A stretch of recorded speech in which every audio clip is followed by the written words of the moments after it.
Hello everyone and welcome back to Timeless Nursing. I'm Zainab and today we are moving on to the scope of our study.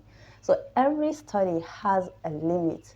In the scope of your study, you want to tell us where you are going to find your study participants.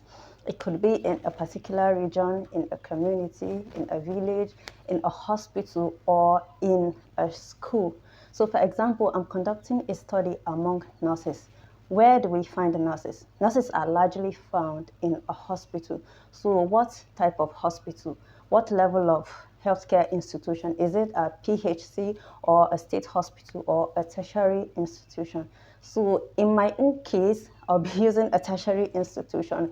And if I'm using a tertiary institution, how many tertiary institutions am I going to cover? Is it 1, 2, 3, or how many? So I'm also going to state that in the scope of my study. So in my case, I'll be using just one tertiary institution.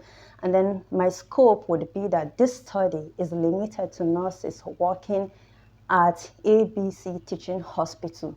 So if I have two hospitals, I'll state my scope is going to be this study is limited to nurses working in X and Y hospital. If my study is among undergraduate students, my scope would be that this study is limited to students at ABU or BUK or any school that you are conducting your research in. So that's just the scope of your study.